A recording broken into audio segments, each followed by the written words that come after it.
देश के इस तरह के पद पे बैठे व्यक्ति के लिए बोलने और क्रियान्वयन के बीच के फासले को खत्म करना होगा। रेप, दुष्कर्म जैसे जघन्य अपराध को पॉलिटिकल चश्मा नहीं लगना चाहिए। किसको किसको सुना है योगी जी ने? किसको किसको सुना? मुझे सुना, मेरे नेता को सुना, राहुल जी को सुना। कान में रुई, आंख पे मोटा चश्मा लगा करके मत देखिए योगी जी। हमको लग रहा आप विपक्ष को नहीं घेर रहे हैं, अब अपनी सरकार को घेर रहे हैं। जो प्रधानमंत्री का बयान है उसको कोलकाता में हुई घटना से भी जोड़ा जा रहा है, क्या कहना है सर आपका? देखिए, प्रधानमंत्री जी ने जो कहा, मुझे बता दीजिए देश में कोई भी एक आदमी उनसे अलग राय रखता हो, कोई भी एक आदमी। लेकिन क्या है ना कि देश के इस तरह के पद पे बैठे व्यक्ति के लिए बोलने और क्रियान्वयन के बीच के फासले को खत्म करना होगा। मणिपुर के विजुअल्स क्या प्रधानमंत्री जी ने नहीं देखे होंगे?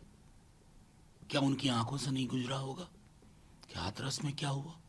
क्या उनके स्वयं के गृह राज्य में बिल्किस के रेपिस्ट को माला जब पहनाई गई हो तो प्रधानमंत्री जी को पीड़ा नहीं हुई? मेरे ये सवाल इसलिए नहीं है कि मैं प्रधानमंत्री जी की आलोचना कर रहा हूं, मैं ये बता रहा हूं कि रेप, दुष्कर्म जैसे जघन्य अपराध को पॉलिटिकल चश्मा नहीं लगना चाहिए। चाहे कलकत्ता हो या हाथरस हो या बिल्किस हो या फिर मणिपुर हो। मुझे दुख के साथ कहना पड़ता है कि इवन रेप डिवाइड्स अस। अलग अलग खेमों में बढ़ जाते हैं। कभी सोच के देखता पीड़िता के परिवार पे क्या गुजर रही होगी। तो प्रधानमंत्री जी, हम आपके इस बयान के साथ हैं, लेकिन ये बयान जमीन पे उतरना चाहिए और देश के हर हिस्से में इस बयान की लहर वही होनी चाहिए। यही आग्रह है कि विपक्षी दल के कई नेता बांग्लादेश पर टिप्पणी करने से सिर्फ इसलिए बच रहे हैं, वो इसलिए चुप है कि उन्हें डर है कि कहीं उनका मुस्लिम वोट बैंक सिंक ना हो। किसको किसको सुना है योगी जी ने? किसको किसको सुना? मुझे सुना, मेरे नेता को सुना, राहुल जी को सुना।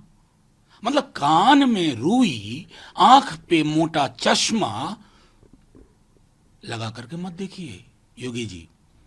और सबसे बड़ी बात है ना, हमको लग रहा आप विपक्ष को नहीं घेर रहे हैं, अब अपनी सरकार को घेर रहे हैं।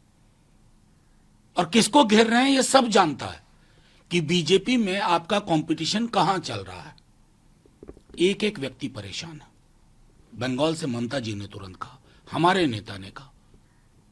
और एक बात और जानिए योगी जी, दक्षिण एशिया का एक चरित्र है और ये मैं बार बार कहता हूं, हम तीनों एक ही देश थे।